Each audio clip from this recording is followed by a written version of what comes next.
It's time for Herd Mentality, the weekly episode where you control the discussion today on Locked On Bills.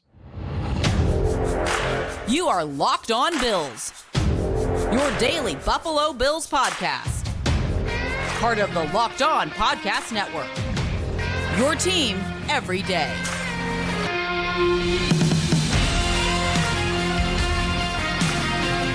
What's up, Bills Mafia? It's Joe Marino, author of Go Bills and Buffalo's Run, also the co-host of the Locked On NFL Scouting Podcast, and I'm your host of Locked On Bills. Want to thank you for making Locked On Bills your first listen every day, and a big welcome and shout out to our everydayers. You know who you are. Those of you who never miss a single episode, I appreciate y'all being here very, very much. I'd also like to invite you to subscribe or follow for free on YouTube or wherever you listen to podcasts. We're part of the Locked On Podcast Network, your team every day. Today's episode is brought to you by LinkedIn. LinkedIn Jobs helps you find the qualified candidates you want to talk to faster. Post your job for free at linkedin.com/LockedOnNFL. That's linkedin.com/LockedOnNFL to post your job for free. Terms and conditions apply. Well, folks, it's time for Herd Mentality. You know the drill here. You guys sent in some outstanding questions. I'm going to respond to them here on the podcast. We're going to cover a lot of different things. One note, I am recording this on Tuesday afternoon before Sean McDermott meets with the media. So if there's some questions in here about injuries and it doesn't align with something that Sean McDermott says, just know that I haven't heard that press conference prior to recording this episode. Let's get into it. The first one is from Tommy and another one sent in by Justin. I want to combine these two questions because they're pretty similar, but they do approach it from a different angle. Tommy says, what is our path to defeating Kansas City with a completely decimated defensive backfield and 2-day rest advantage? Justin says, I know it's early, but the injuries are worrisome for Kansas City next week. No idea who will play and who won't. How would you defend the middle of the field, or what would you do defensively if we are going to be without Terrel Bernard, Taron Johnson, Balin Spector? God only knows if we get Rasul Douglas or Christian Benford back. Hate these injuries going into the biggest game of the year. All right, so let's talk about some of this. Let's first talk about the rest discrepancy, right? The Kansas City Chiefs played on Saturday. The Bills played on Monday. They have a 2-day rest advantage. That's obviously an advantage for them. Kansas City, since 2018, when Patrick Mahomes became their starting quarterback, have a record of 21-6 with a rest advantage, which is the third best win percentage in the NFL over that span. So 21-6 with a rest advantage, third best in the league. The Bills, since 2018, when Josh Allen became the starting quarterback, are 11-6 with a rest disadvantage, which is third best in the NFL over that span. So you have a team that's very good with the rest advantage and another team that's very good with a rest disadvantage. Something has to give. I do like that the Bills are at home for this game. That certainly helps. Now, what doesn't help is the amount of injuries they sustained on Monday against the Pittsburgh Steelers. And you mentioned a lot of the players. Who knows, right? Who knows who's going to be available, who's not going to be available. But the bottom line is they're probably going to be without at least one or two players that you wish you had. And my goodness, it's not ideal to be without potentially a player like Terrel Bernard at linebacker, or a all-pro slot corner like Taron Johnson, or Rasul Douglas and the impact that he can make, right? So who knows who's going to be available. But this is what I'll say. The injuries that the Bills do have are at linebacker and at corner. Their defensive line is completely healthy, and their offense is completely healthy. Those two units, or position groups, right? The offensive unit, the defensive line is a position group, have to be big, right? Those are the two components of your team you have to be able to lean on. Josh Allen's going to have himself a day, and you need that disruption from the defensive line. And as it pertains to the middle of the field, the Bills have generally been pretty strong at playing with inside leverage and forcing throws more towards the numbers and the sideline. I think their matchups against the Miami Dolphins kind of really help in that capacity, and even against the Patriots and Jets, where they've faced some minimal tools quarterbacks throughout the years, and you try to force them into harder throws for them and lower percentage throws. You funnel some things outside the numbers, and I think you can replicate some of that against Kansas City. Not that Patrick Mahomes is limited. He can make any throw in the world. But if you're talking about, all right, you're concerned about the middle of the field, well, you can play with certain technique that makes it less appealing to throw there and push more throws outside the numbers, which typically are lower percentage. So I think that's what you're mindful of. But it's going to come down to the defensive line and that cage rush. Last time against Kansas City, the Bills were willing to send some 5-man pressures. And not that the objective was to sack Patrick Mahomes a million times. He's hard to sack. But if you can contain him and can compress around him, it forces him to play more within structure and less extending plays and really where he can really cause a lot of damage. I think they're going to have to incorporate a lot of those principles once again. Next one here comes from Craig. Craig says, when the opposing defense sends the house with 0 blitz, is a hot receiver responsible for recognizing this and adjusting his route, or is this something that Josh needs to alert pre-snap so the receivers know what may be coming? I noticed that when Josh struggles against an all-out blitz, he often has no hot receiver. When he does, he's pretty good at getting the ball out quickly with success. There are some examples of this against Miami in the All-22, including the interception to Gabe Davis. So, yeah, there's some good and some bad here from Josh Allen and the Bills offense, right? I don't want to make it about Josh Allen. It's a Bills offense thing against the blitz recently where it's been good and bad. And the reality is everyone has to be on the same page. Josh Allen has to be able to identify and see the pressure. The offensive line and protection has to pick it up. And then the receivers, there's at least probably 1 or 2 receivers that need to make an adjustment to make themselves available to beat the blitz, right? It's if any one of those things don't happen, the play can be doomed and it just looks ugly. And so there's been times this year where I feel like Josh maybe didn't see something pre-snap that he should have. There's been time when the protection didn't adjust. There's been time when the receivers didn't adjust. And I think it's not any one thing, but it's one of those things at different times. Now, here's what I will say.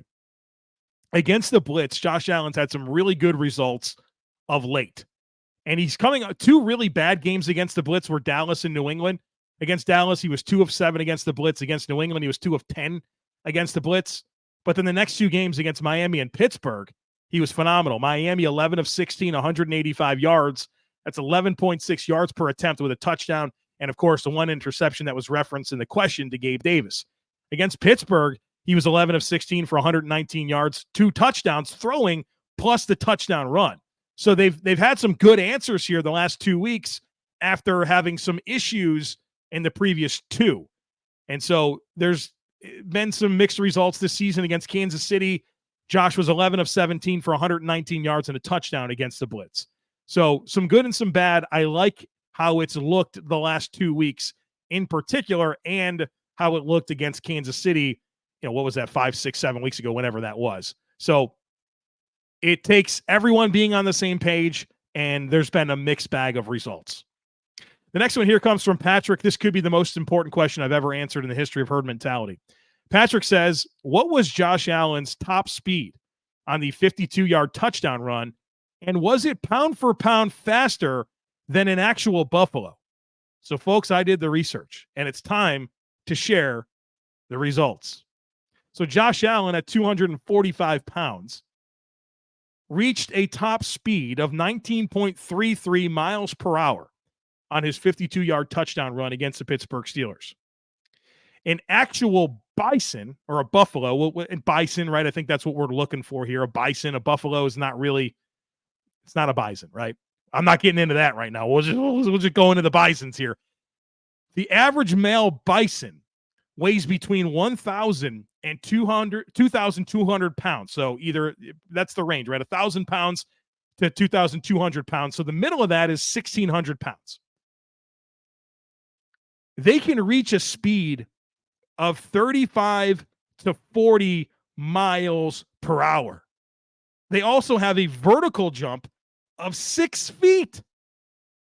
An actual Bison is an incredible athlete, and I had no idea until I researched this, courtesy of the question of Patrick. Now, here's where the real information comes. And one thing that I'm not is a math guy. I don't do math. I struggle with math. My brother, Frank, however, loves math. Don't know why. Math is terrible, but he loves it. So I reached out to him, and I gave him the data. I said, Frank, help me out here, man. What's the deal? What can I say to the listeners of Locked On Bills about the size-adjusted relative speed of Josh Allen versus an actual Bison?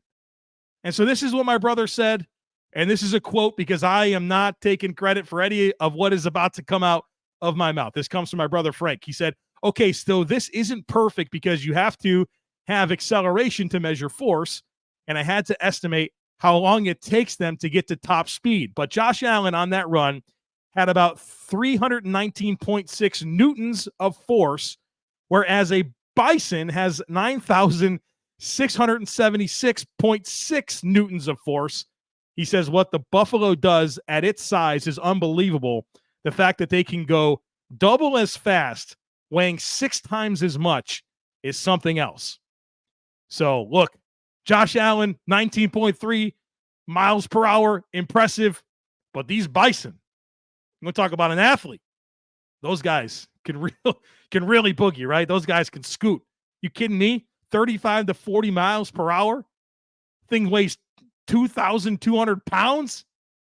Unbelievable. And for the math, for whatever the heck a Newton is, I don't know what a Newton force is, but the numbers for the Bison were higher than Josh. We used the calculation of 35 miles per hour and 1,600 pounds. So there you go. Glad we can get to the bottom of that. And we got a whole lot more to get to here today, including some conversation on short yardage play calls, what the Bills are going to do at punter. So be sure to stick with me. But folks, when you're hiring for your small business, you want to be certain that you have as many top-tier candidates as possible to interview, and that's why you have to check out LinkedIn Jobs. LinkedIn Jobs has the tools to help you find the right professionals for your team faster and for free. LinkedIn isn't just another job board. LinkedIn has a vast network of more than 1 billion professionals, which makes it the best place to hire. And hiring is easy when you have that many quality candidates. So easy, in fact, that 86% of small businesses get a qualified candidate within 24 hours. Look, LinkedIn knows that small businesses are wearing so many hats and might not have the time or resources to hire. Well, thankfully, with LinkedIn, the process is intuitive, quick, and easy, and they even just launched a feature that helps you write job descriptions, making the process that much more simple. So post your job for free at linkedin.com/LockedOnNFL. That's linkedin.com/LockedOnNFL to post your job for free. Terms and conditions apply. Next one here comes from Johnny, who says, question for you regarding our 3rd and 1 and 4th and 1 play calls that don't seem to be very dependable. Seems like the last couple of games we've tried our version of the tush push, and it's turned into a tush disaster. Not sure how you feel, but I'm not seeing why Joe Brady has confidence in this play. Seems like there are many other options the Bills could explore to gain this 1 yard and not have Josh Allen turn into a helicopter on top of our offensive line. All right, so let's talk about it because the Bills have had a couple of misses here lately. They missed one against Pittsburgh and, of course, against Miami. They were stopped on the last tush push. First things first, they're still extremely effective plays. Their conversion percentage is unbelievably high. All right, so that's step one. First of all, let's acknowledge that. I know they've had a couple of instances lately where it hasn't been as effective, and maybe even when they got it, you wish it was more convincing. So I understand the question, but still, the overwhelming effectiveness of the play is extremely high. And I can already hear the yelling. You hand the ball off to Ty Johnson, he gets stuffed for -1, and everyone's saying, where's the tush push? Right? I know how this goes. So that's definitely, like, there's other ways to get a yard. I agree. But I think you're not going to find a play that's more effective for getting it. Is it perfect? No. And I understand the question. And there's been some recent examples of where it's fell short. But I think a couple of problems here is, first of all, Josh Allen always goes to his left. And I think everybody knows that. He always goes to his left. And so I think that helps the defense against the tush push. But I do think that there is some more variety needed in short yardage, where the tush push, yeah, you want to do that, and you want to do that a lot. But perhaps some other ways to gain that yard need to be explored, including some things off of the tush push alignment that may catch the defense off guard. So, yeah, I think the wrinkles need to start to come, as you've had a couple of instances here lately of that not working. Aaron has a question here, and I want to lump in everybody who asked about Matt Araiza and what to do about the punting situation if there's anything significant with Sam Martin. So here we go. This is what Aaron says. About Tyler Bass's poor performance on Monday, I was at the wild card game against the Steelers, and after Sam Martin seemed to injure his hamstring, they had Tyler Bass out practicing punts during halftime. Shortly after that, he moved to practicing field goals and looked awful. He missed 2 to 3 mid-range field goals in a row wide left. Could the punting practice have affected his kicking, either from a mechanics or process standpoint? And then I also want to address the idea that the Bills should give Matt Araiza a call. We'll start with with Tyler Bass and his struggles. I get a lot of comments, including this past week, where I had a tweet on Twitter about the importance of punting in the NFL. Super on brand for me, you know that. And somebody responded and said, look, what you really need is a kicker that can also punt and save a roster spot. That's baloney. That's not a thing. That's not a thing because there's too much specialization in what those people have to do. And case in point, what Aaron is sharing with the observation, you can't be an NFL caliber kicker and punter. It's not a thing. Can you fill in a pinch in a moment to get through a game? Yeah, because you have to. But there's no sustainable success in the modern era of the NFL where a guy is a high-level kicker and punter. It's not a thing. But yeah, so I think the specialization of those roles take away from one another, and perhaps that did mess with the mechanics of Tyler Bass, not to mention the field goal that he attempted most recently to having to practice punts was the blocked field goal. So, yeah, kickers are kickers, punters are punters. As for, we don't know the extent of Sam Martin in his injury. We'll learn that more probably today or throughout the course of the week. But as for the idea that the Bills should contact Matt Araiza, I have some concerns about that. Matt Araiza has not punted in a long time. He hasn't punted in a game since 2021. He's never punted in an NFL game.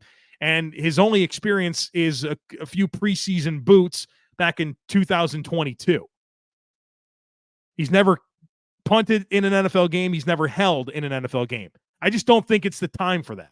I don't think you have Matt Araiza come in and in the divisional round against the Kansas City Chiefs, when you're trying to go win a Super Bowl, you ask a guy to come in and do something he's never been able to do in his life while there's people in the world that have done it, right? I'm going to lean into the people who have done this before. So I'd call Matt Hawk. That's what I do. I know Matt Hawk's not much of a punter, but he's a fair holder, and he's done it before. He's punted in playoff games. He's punted in many NFL games. As for Matt Araiza, he absolutely deserves a chance. I just don't know if it's this chance right now in the middle of a playoff run. You want to bring him in for camp and have him battle it out or something? Sure. And he deserves that opportunity. It's a very unfortunate situation. But this doesn't feel like the right move to me, to bring in somebody who's never punted in an NFL game, that had questions coming out of San Diego State because he was never the holder. Are you really going to put him in that spot with everything on the line? I think that would kind of be a silly choice. So I think the Bills need to not go down that route, and I would call Matt Hawk instead of Matt Araiza. And I hope that Matt Araiza does get a great opportunity to be somebody's punter, even if that's the Bills potentially next season. The next one here comes from Josh. Josh says, looking back at the players this season, who showed the most growth from what you saw at camp and through what they did through 18 games? Some were thrust into bigger roles and others knew they had to step up from the start. I'm interested to hear your thoughts. Love the pod and go Bills. Thank you so much, Josh. So when I think about the players that, of course, I spent a week at training camp studying these players, and then, of course, throughout the course of the season, guys that have shown me the most growth, I think 5 come to mind, one of them being O'Cyrus Torrence. If you remember, O'Cyrus Torrence rotated all throughout training camp with Ryan Bates at guard, and he didn't even get all the reps, and he winds up winning the job and playing every single snap this season. I know there's been some bumps in the road. That's expected. He's a rookie, and it's a long season. He's playing way more football than he ever has this year. There's a lot of challenges there. But for him to be able to go from, I don't know, maybe you'll be the starter to, yeah, you're going to play every single snap, and being part of what I think has collectively been an outstanding offensive line, yeah, hat tip to O'Cyrus Torrence. James Cook, another player that I think has demonstrated a ton of growth, not just year over year, but throughout the course of this season, throughout the, going back to training camp to now. I think there's been so much more on his plate than I ever imagined. And he's absolutely delivered. Top 6 in the NFL this year in yards from scrimmage.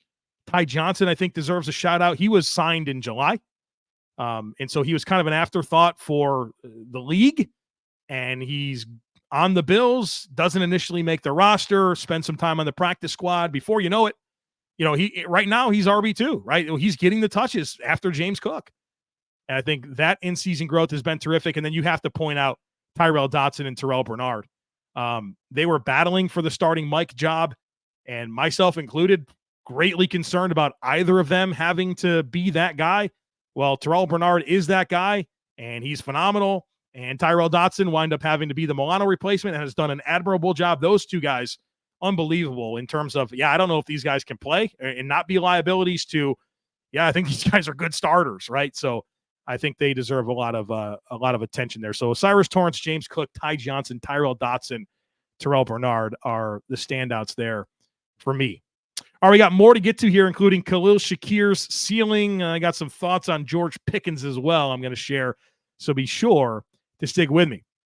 But folks, the NFL playoffs are here, and there's still plenty of time to get in on the action with FanDuel, America's number one sportsbook, because right now new customers can get $150 in bonus bets guaranteed when you place a $5 bet. That's $150 in bonus bets, win or lose. I love the app. It's super easy to navigate and so many different ways to bet, like a live same-game parlay. You can find bets in the new Explore tab. You can make a parlay in the Parlay Hub and more. They've got, of course, the spreads, the over-unders, all of it. The player props, they're all there for you. So visit FanDuel.com/lockedon and make your first bet a layup. FanDuel, official partner of the NFL. Folks, I know we come to sports to escape from some of the crazy realities of life, but can we talk about being prepared for real life? According to the FDA, pharmacies are running out of antibiotics, and I can't imagine a more helpless feeling than if a loved one of mine needed some medication and couldn't get it due to a supply chain issue. Well, thankfully, Jace Medical is here for you. The Jace case is a pack of 5 different antibiotics to treat a long list of bacterial illnesses, including UTIs, respiratory infections, skin infections, and more. And look, this stuff can happen to anyone. So be sure to visit jacemedical.com and complete your physician encounter. It will then be reviewed by a board-certified physician, and your medications will be dispensed by a licensed pharmacy at a fraction of the regular cost. It's never been more important to be prepared than today. Go to jacemedical.com and use code LOCKEDON to get $20 off your order.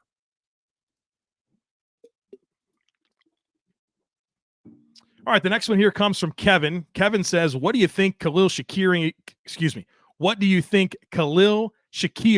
ceiling is? Watching the Lions and Rams game and couldn't help but think of watching Puka Nacua and Amon-Ra St. Brown. Yeah, I'm a big Khalil Shakir fan. If you guys have been listening to this podcast, you know that. When the Bills drafted him, I was really, really excited. My favorite pick, I think I said, of that entire draft. And a lot of my commentary last year about the draft and a lot of hope that the Bills would draft a wide receiver was rooted in, I like this Khalil Shakir guy. I think he's better than a lot of the prospects that you guys are bringing up as players the Bills should draft in the first or the second round. And so going back to my scouting report on Khalil Shakir coming out of Boise State, he was the number 64 player on my board, and he wound up going in the 5th round. And so some of my comments about his skill set, and I said this all in that podcast after the Bills drafted him. So, of course, without any knowledge of what he actually has become in the NFL through 2 seasons. I had his strengths down as route running and body control, deceptive route runner that's fluid in and out of breaks. He never tips his routes. Said he had terrific hands. He's confident in how he catches the football away from his frame, makes some insane adjustments to the football. I love his toughness.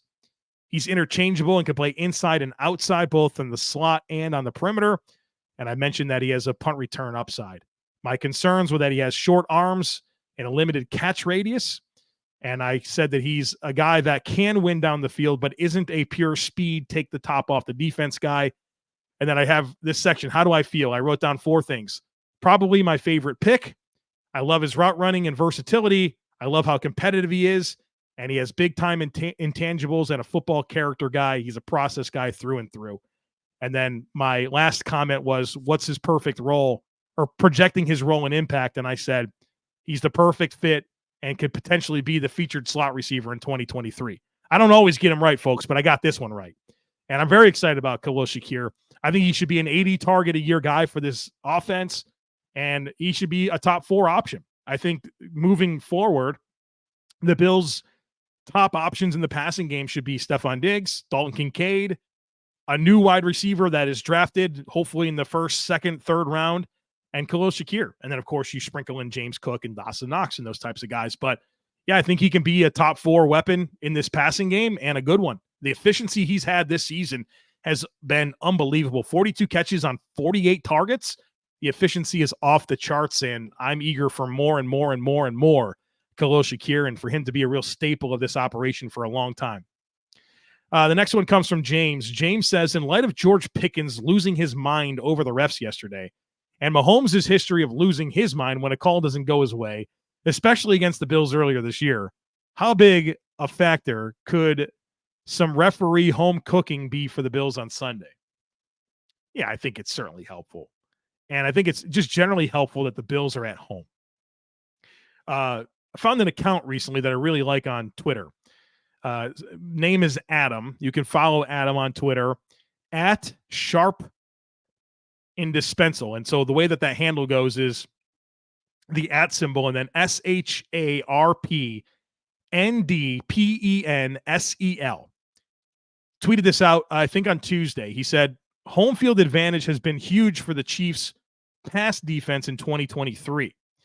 On average, they give up an additional 10.8 expected points per 60 plays on the road versus at Arrowhead. That's a big deal, right? And so we get to bring them to Highmark Stadium and present a whole new world of challenges for Kansas City in the playoffs that they've not had to deal with.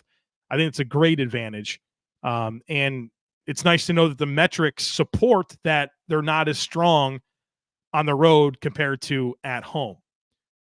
As for George Pickens, if you missed it, he was pretty outspoken about the referees in the game against the Bills. And I don't know, he sounded like a complete, he was very whiny, very, very whiny.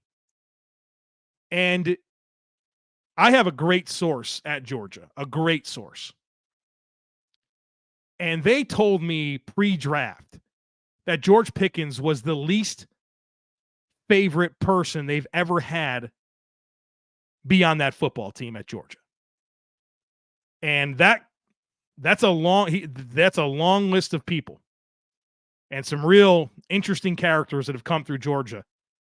And my source said this was the worst teammate that's ever come through the campus. And if you remember, I spoke very direct during the build-up to the draft that George Pickens was in, that I didn't think that he was going to be our target for the Bills. And for him to fumble in that game and then respond like he did checks out for who I've been told George Pickens is. Referees weren't a problem in that game. The only problem they had was not correctly identifying that Balin Spector recovered that fumble. You can miss me with any George Pickens hype. Not a fan. Cool body control and make some fun catches, but one of those guys that you can miss me with him being somebody I'd want to have on my football team. And that demeanor, that post-game demeanor and character that he demonstrated is exactly why. All right, folks, that's going to do it for us here today on the podcast. Next up, the All-22 review. Looking forward to that. And I hope that you'll be even more involved with the All-22 review. I know a lot of people look forward to the episodes, but we also do in our Discord channel, we do the film clips. And so as soon as I get done with this podcast, I'm actually going to get into the tape and start putting film clips into our Discord channel where I'll do, voiceover analysis and share things with everybody. If you'd like to be part of that, it comes courtesy of a subscription to our subtext community. There's a link in today's show notes to join. And so our subtext community gives you a lot of different things. We do one-on-one text messaging. So if you have a question about the Bills or want to talk football, you can send me a text message. I'm only a text message away. You also get my first reaction to all major Bills news. You get my in-game text. So when the Bills are playing the Chiefs on Sunday, I send out analysis after every single drive, let you know what I'm thinking, how I'm feeling. But you also get access to our Discord channel where we have like 500 Bills fans in there. We talk Bills, Sabres. It's like a community type thing where there's different channels where you can talk about different topics. And one of those channels is the film clips. And so I'll probably put anywhere from 20 to 50 different clips in there. As I'm watching the tape, things that stand out to me, I share it with everybody. And it's a great compliment to the All 22 review episodes that we do here. So if you'd like to be part of that, there's a link in today's show notes that you can click on and join. If you're international, and I know there's a lot of you out there, unfortunately, subtext is not available for the international audience. If you'd like to be part of our Discord channel, I have that available for you, just like it would be for the subtext people. Send me an email, joemarino65@gmail.com. Send me an email. I'll get you the information to join the Discord component, even if you can't be part of the subtext. All right, so that's coming up next. And then we'll start really focusing in on this matchup against the Kansas City Chiefs with our crossover preview and all the stuff that we normally do. So don't miss anything. Make sure that you're subscribed. Would love it if you took a second to rate, review, and share the podcast. Join the subtext. Go Bills. And I look forward to catching up with you again tomorrow.